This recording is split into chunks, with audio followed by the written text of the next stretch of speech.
Hello नमस्कार दोस्तों, कैसे हैं आप लोग। तो आज हम लोग अपने सीरीज में अगले वीडियो के साथ आ गए हैं। तो आप लोग प्लीज़ अच्छे से पढ़िएगा, अच्छे से बढ़िएगा। तो यहाँ पे हम लोग नेट जेआरएफ के लिए 3000 प्लस क्वेश्चन का एक सीरीज लेके आए हैं। तो आप लोगों से बस एक छोटी सी रिक्वेस्ट है कि आप यहाँ पे देख रहे होंगे सब्सक्राइब का बटन, प्लीज़ सब्सक्राइब कर लीजिएगा। फ्री ऑफ कॉस्ट है, कोई उसका एडिशनल चार्ज नहीं है। हम लोग बिना टाइम वेस्ट किए सीधा अपने क्वेश्चन पे आ जाते हैं। और जब मैं क्वेश्चन की बात करता हूँ तो यहाँ पे आप बताइएगा जरूर, जब हम पूरा सॉल्यूशन हो जाएगा लास्ट में, कि आपका कितना मार्क्स बना है आउट ऑफ 75, कितने क्वेश्चन सही हुए हैं। जब आप अपने आप को इवेलुएट करेंगे तभी मालूम चलेगा कि क्या रेशियो जा रहा है। तो चलिए हम लोग वेस्ट समय को नहीं करते हैं और सीधा सीधा आ जाते हैं अपने पहले प्रश्न पे। पहला प्रश्न क्या है। डॉक्टर सुनीति कुमार चटर्जी के अनुसार पूर्वी हिंदी आधुनिक भारतीय आर्य भाषाओं के किस वर्ग में आती है। जल्दी से बताइए, पहले का करेक्ट आंसर क्या हो जाएगा। डी, प्राच्य में। ठीक है ना। चलिए हम लोग आगे बढ़ते हैं, दूसरे प्रश्न की तरफ बढ़ते हैं। डॉक्टर धीरेन्द्र वर्मा ने वैदिक ध्वनियों की संख्या क्या कितनी मानी है। जल्दी से बताइए, वैदिक ध्वनियों की संख्या कितनी मानी है उन्होंने वैदिक ध्वनियों की संख्या मानी है 46। ठीक है, चलिए अगले प्रश्न पे बढ़ते हैं। अगला प्रश्न क्या है।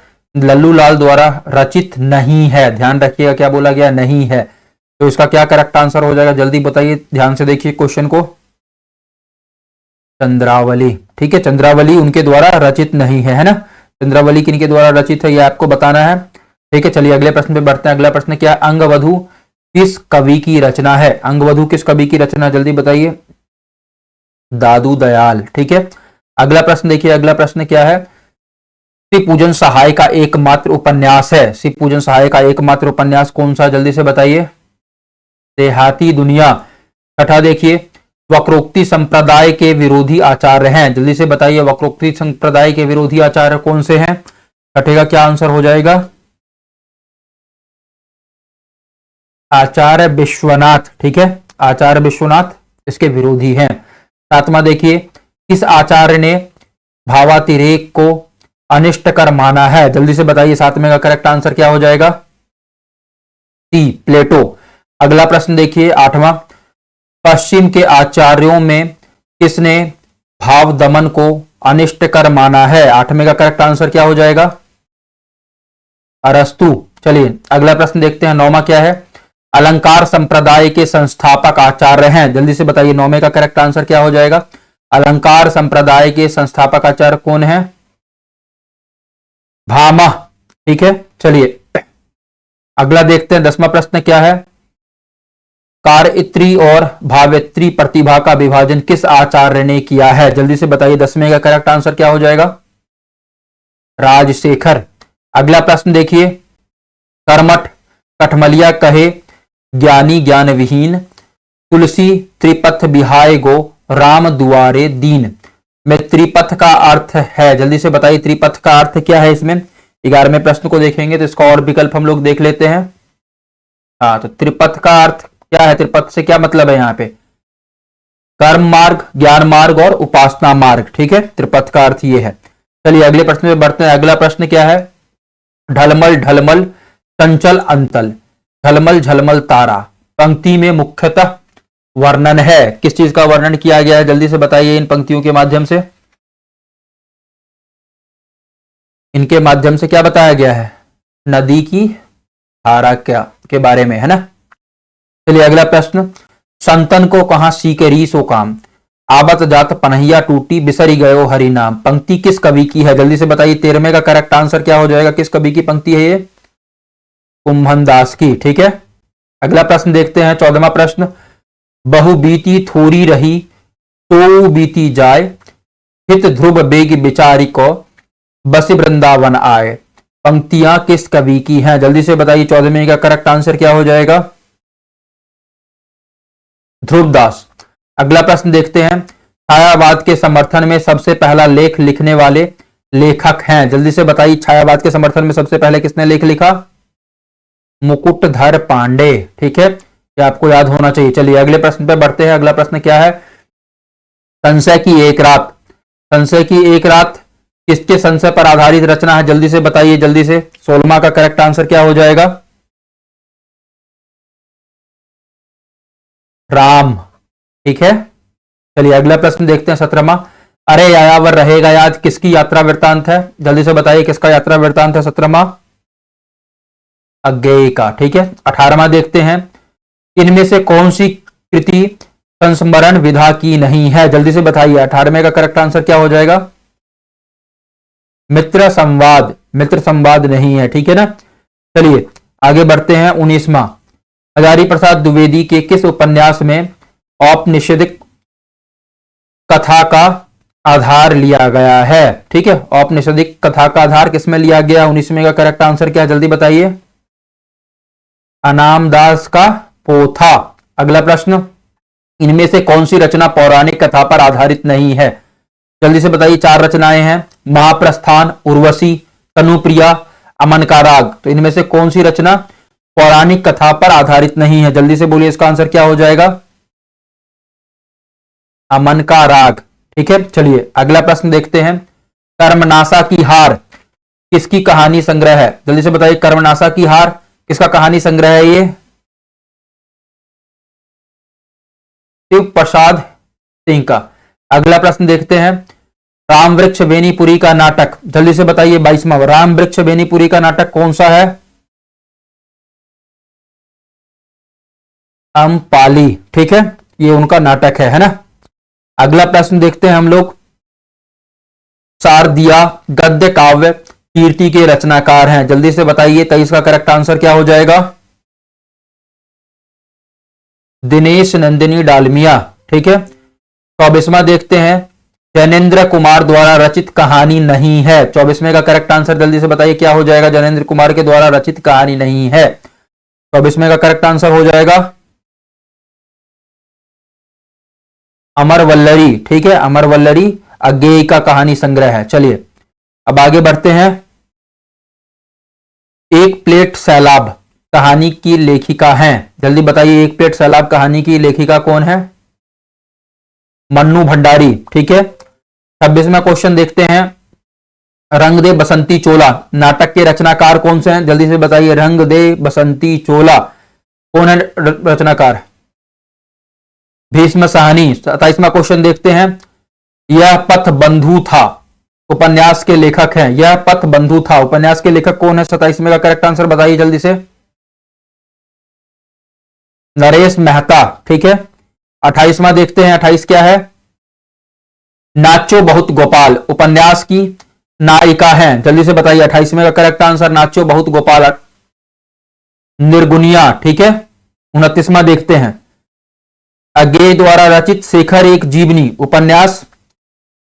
जल्दी से बताइए। अज्ञेय द्वारा रचित शेखर एक जीवनी उपन्यास स्त्री पात्र है। शेखर एक जीवनी जो है अज्ञेय द्वारा रचित शेखर एक जीवनी उपन्यास में स्त्री पात्र कौन है? जल्दी से बताइए। 29वें का करेक्ट आंसर क्या हो जाएगा? शशि और सरस्वती।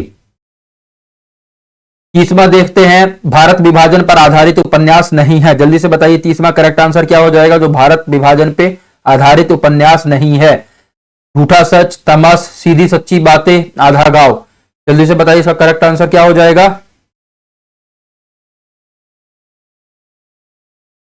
सीधी सच्ची बातें। चलिए अगला प्रश्न देखिए। अगला प्रश्न क्या लिखा हुआ है? कौन सी रचना रामधारी सिंह दिनकर की नहीं है? जल्दी से बताइए इसमें रामधारी सिंह दिनकर की रचना कौन सी नहीं है? 4 दिए गए हैं यहां पे। अध्यात्म चिंतन, रेणुका, दिल्ली, नीम के पत्ते। तो करेक्ट आंसर क्या हो जाएगा इसका? अध्यात्म चिंतन। ठीक है। अध्यात्म चिंतन किसने लिखा है? हरिश्चंद्र ने। ठीक है। अगला प्रश्न देखते हैं। 32वां प्रश्न देखते हैं क्या लिखा है। इनमें से कौन सी रचना भीष्म साहनी की है? बुनी हुई रस्सी, कड़ियां, कुछ और कविताएं, बहुत रात गए। करेक्ट आंसर क्या हो जाएगा 32वें का? कड़ियां। चलिए अगले प्रश्न पे बढ़ते हैं। कौन सा उपन्यास भगवती चरण वर्मा का नहीं है? जल्दी से बताइए। 33वां। पतन, चित्रलेखा, टेढ़े मेढ़े रास्ते, ना आने वाला कल। इनमें से कौन सा उपन्यास नहीं है? ना आने वाला कल। इसका करेक्ट कौन है? लेखक कौन है इसका? जल्दी से बताइए। मोहन राकेश। चलिए देखिए। मार्क्सवाद सिखाता है कि हर चीज पर डाउट करो। यह कथन किस आलोचक का है? जल्दी से बताइए। 34वें का करेक्ट आंसर क्या हो जाएगा? रामविलास शर्मा। ठीक है, अगला देखते हैं हम लोग प्रश्न अपना 35वां। देखिए, इनमें से कौन सी कृति प्रतिबंधित नहीं है, प्रतिबंधित रही है, सॉरी नहीं नहीं रही है। 35वें का करेक्ट आंसर क्या हो जाएगा? जल्दी से बताइए। चिनगारियां। ठीक है, चिनगारियां प्रतिबंधित रही हैं। चलिए आगे बढ़ते हैं। अगला प्रश्न क्या है? लाल पसीना उपन्यास के लेखक हैं, जल्दी से बताइए। 36वें का करेक्ट आंसर क्या हो जाएगा? लाल पसीना उपन्यास के लेखक कौन है? अभिमन्यु अनंत। ठीक है ना। अगले प्रश्न पे बढ़ते हैं। अगला प्रश्न क्या है? जगदम्बा बाबू गांव आ रहे हैं कहानी संग्रह किस कथा लेखिका की है? जल्दी से बताइए, किस कथा लेखिका की है कहानी संग्रह है? चित्रा मुदगल। अगला प्रश्न देखते हैं। मैया दास की माड़ी उपन्यास के लेखक हैं, जल्दी से बताइए कौन है मैया दास की माड़ी उपन्यास के लेखक? भीष्म साहनी। ठीक है, अब अगला देखते हैं। अगला क्या है? निर्मल वर्मा द्वारा रचित निबंधों का संग्रह नहीं है। 4 विकल्प दिए गए हैं यहां पे।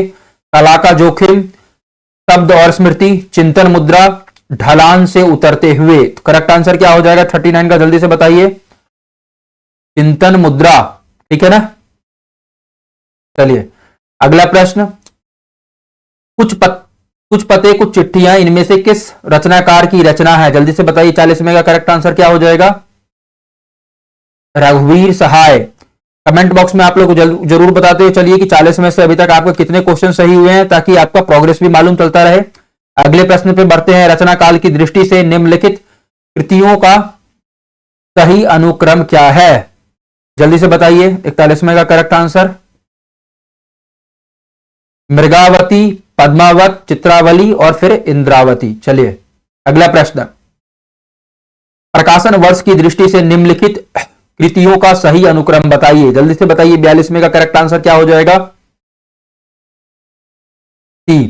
आधा गांव, धरती धन्ना अपना, मुर्दा घर, किशनगढ़ के अहेरी। चलिए अगला देखते हैं प्रश्न क्या लिखा है। प्रकाशन वर्ष की दृष्टि से निम्नलिखित कृतियों का सही अनुक्रम है। जल्दी से देखिए अगला प्रश्न क्या हो जाएगा इसका करेक्ट आंसर? 43 का बी। मछली मरी हुई, महाभोज, पहला गिरमिटिया, कितने पाकिस्तान। अगला 44वां देखते हैं। प्रकाशन वर्ष की दृष्टि से निम्नलिखित कहानियों का सही अनुक्रम बताइए। तो 44वां का देखिए करेक्ट आंसर क्या हो जाएगा? जल्दी से बताइए। डी। धुलाई वाली, ग्राम पंच परमेश्वर, पाजेब। अगला प्रश्न देखिए। प्रकाशन वर्ष की दृष्टि से निम्नलिखित कीर्तियों का सही अनुक्रम फिर से बताना है आपको। जल्दी से बताइए।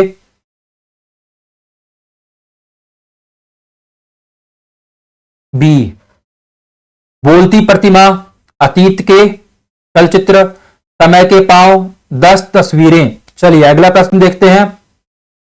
40वां प्रश्न है फिर से। प्रकाशन वर्ष के अनुसार निर्मल वर्मा के निबंध संग्रहों का सही अनुक्रम बताइए। 46वें का जल्दी से देखिए क्या हो जाएगा करेक्ट आंसर? टी। शब्द और स्मृति, कला का जोखिम, ढलान से उतरते हुए, शताब्दी के ढलते वर्षों में। चलिए अगला प्रश्न देखते हैं।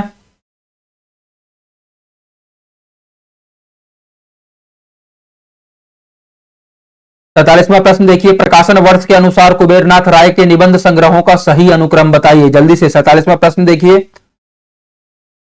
क्या हो जाएगा। सबसे पहले रस आखेटक, फिर विषाद योग, फिर महाकवि की तर्जनी, फिर दृष्टि अभिसार। चलिए अगला प्रश्न देखते हैं। निम्नलिखित कवियों का काल कर्मानुसार सही अनुक्रम है। जल्दी से बताइए। 48वें का बहुत सरल है। डी। सबसे पहले नरेश मेहता, फिर सर्वेश्वर दयाल सक्सेना, फिर ऋतुराज, फिर मदन कश्यप। चलिए अगले प्रश्न पे बढ़ते हैं। 49वां। प्रकाशन वर्ष के अनुसार निम्नलिखित निबंध संग्रहों का सही अनुक्रम बताइए। जल्दी से बताइए। 49 का करेक्ट आंसर क्या हो जाएगा? अशोक के फूल, विचार और वितर्क, कुटज, और फिर आखिरी में आलोक पर्व। तो करेक्ट आंसर क्या हो जाएगा इसका? बी। अगला देखिए। प्रकाशन वर्ष की दृष्टि से निम्नलिखित कृतियों का सही अनुक्रम बताइए। जल्दी 50 में का करेक्ट आंसर क्या हो जाएगा, जल्दी बताइए। सबसे पहले क्या आ जाएगा, बलचनमा। तो ये सी में है, तो करेक्ट आंसर क्या हो जाएगा, सी। चलिए अगला प्रश्न देखते हैं 51वां। प्रकाशन वर्ष के अनुसार प्रेमचंद के निम्नलिखित उपन्यासों का सही अनुक्रम बताइए। ठीक है, 51वें का देखिए जल्दी से।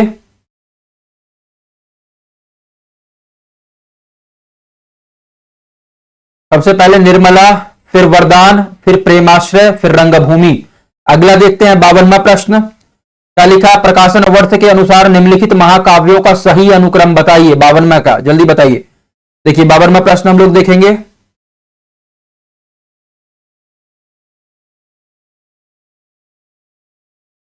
क्या हो जाएगा इसका सही अनुक्रम, बी। सबसे पहले प्रिय प्रवास, फिर साकेत, फिर कामायनी, फिर अंत में उर्वशी। ठीक है, चलिए अब अगले प्रश्न पे बढ़ते हैं। फिर बोला गया प्रकाशन वर्ष के अनुसार निम्नलिखित आत्मकथाओं का सही अनुक्रम बताइए। जल्दी से बताइए, 53 का करेक्ट आंसर क्या हो जाएगा, डी। अर्थ कथानक, टुकड़े टुकड़े, दास्तान, मुड़ कर देखता हूं, अतीत, और सॉरी आज के अतीत। अगला प्रश्न देखिए, प्रकाशन वर्ष के अनुसार लल्लू लाल की कीर्तियों का सही अनुक्रम बताइए। जल्दी से देखिए 54वां प्रश्न का क्या हो जाएगा करेक्ट आंसर, सी। सिंहासन बत्तीसी, शकुंतला नाटक, सभा विलास, लाल चंद्रिका। ठीक है, चलिए अगले प्रश्न पे बढ़ते हैं। 55वां प्रश्न देखिए, प्रकाशन वर्ष के अनुसार नंद दुलारे वाजपेयी के निम्नलिखित आलोचना ग्रंथ का सही अनुक्रम बताइए। जल्दी से बोलिए, 55 का करेक्ट आंसर क्या हो जाएगा, ए। हिंदी साहित्य 20वीं शताब्दी, आधुनिक साहित्य, रस सिद्धांत, रीति और शैली। चलिए अगला प्रश्न देखते हैं। स्थापना और तर्क दिया गया है, उसके आधार पर आपको उत्तर देना। ठीक है, मानववाद नास्तिक दर्शन है और मानवतावाद आस्तिक दर्शन। तर्क क्या बोल रहा है, मानवतावाद मूलतः निर्गुण निराकार का प्रतिपादन करता है। 56 का करेक्ट आंसर क्या हो जाएगा, सी। पहला सही है किंतु तर्क गलत है। ठीक है ना, चलिए अब आगे बढ़ते हैं। 57वां, हिंदी कवि आचार्यों की मौलिक देन है रस रीति की स्थापना। ठीक है, और तर्क क्या है, हिंदी रीति काव्य में रस से ज्यादा रीति को महत्व दिया गया है। ठीक है, करेक्ट आंसर क्या हो जाएगा 57 का, जल्दी से बताइए। स्थापना सही है किंतु तर्क गलत है। अगला प्रश्न देखिए, क्या दे रखा है स्थापना, काव्य का सर्व प्रमुख हेतु है व्युत्पत्ति। तर्क क्या बोलता है, व्युत्पत्ति नवन वो मेष शालिनी प्रतिभा की उपज होती है। तो 58 का करेक्ट आंसर क्या हो जाएगा, दोनों ही गलत है। चलिए अगला प्रश्न देखिए, काव्य के अपरिहार्य तत्व हैं शब्द, अर्थ, कल्पना, भाव और विचार। अब तर्क क्या बोला गया है, इनमें कोई तत्व जोड़े या छोड़े जा सकते हैं, अतः इसमें अपरिहार्य कोई नहीं है। बताइए करेक्ट आंसर क्या हो जाएगा इसका, जल्दी से बताइए। दोनों सही हैं। अगला प्रश्न, भाषा अर्थ को उन्मिलित करती है ना कि अर्थ की सृष्टि करती है। तर्क क्या है, यह देरिदा का मत है, वह पाठ पर जोर देता है लेखन पर नहीं। करेक्ट आंसर क्या हो जाएगा इसका, ए।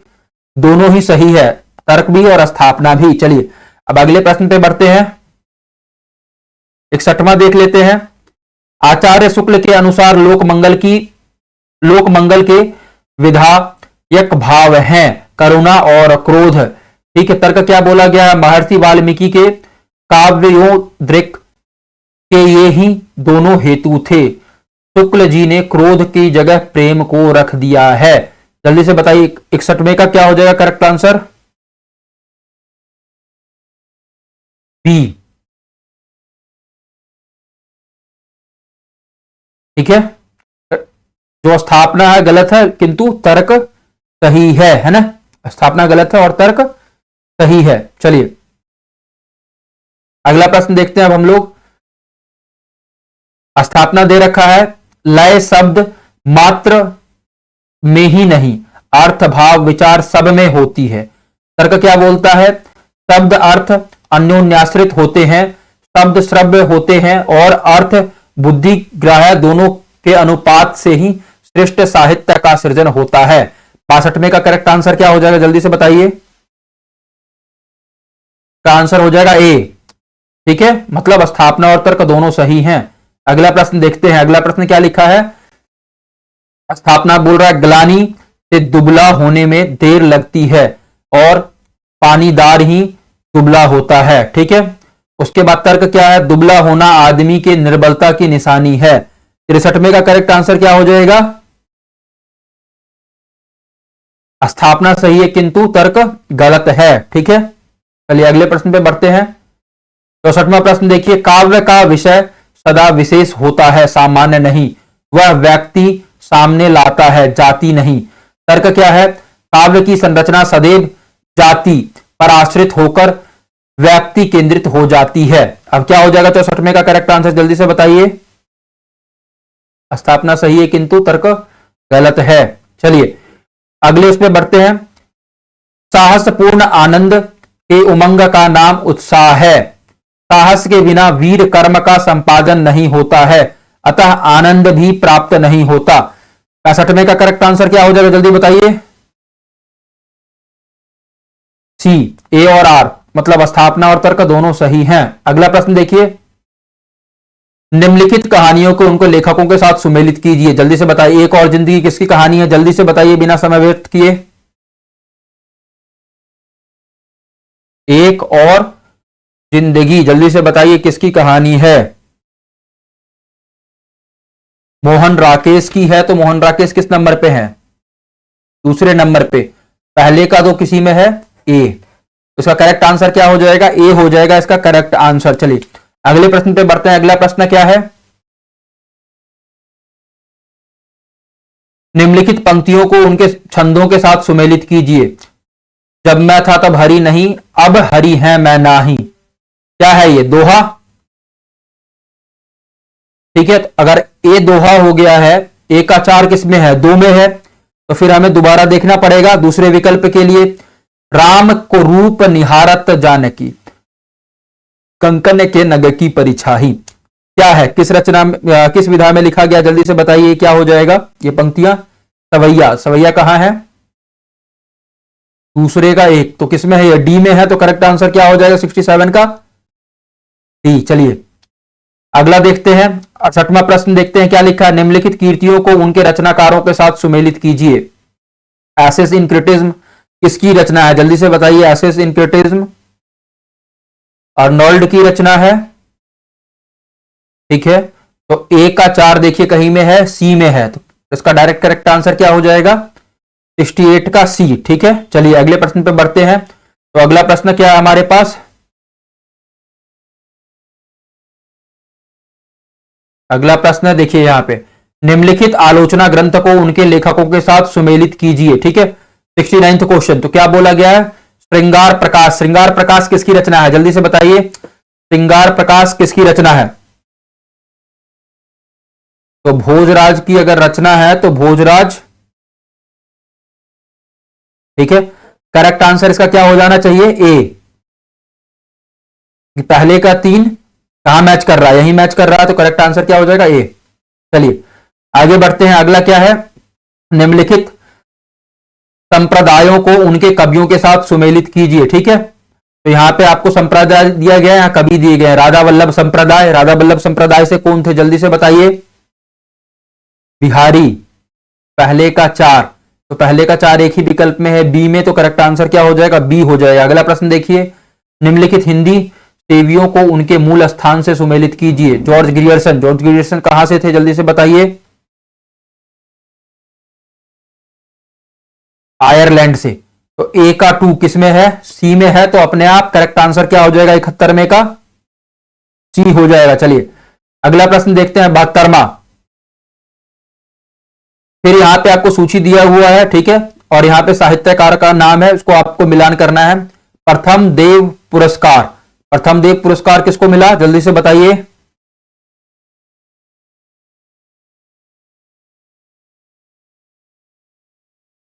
दुलारे लाल भार्गव। ठीक है, तो पहले का 4 किसी में है, बी में है, तो करेक्ट आंसर क्या हो जाएगा 72 में का बी हो जाएगा। ठीक है, अगला प्रश्न देखते हैं, 73वां प्रश्न देखिए, निम्नलिखित रचनाओं को उनके दोहरे शीर्षकों से सुमेलित कीजिए। ठीक है, तीसरी कसम, जल्दी से बताइए तीसरी किस्म का दोहरा शीर्षक क्या है, जल्दी से बोलिए। मारे गए गुलफाम ना। चलिए, तो पहले का तीन है कि कहीं पे बी, तो करेक्ट आंसर क्या हो जाएगा, अपने आप बी हो जाएगा।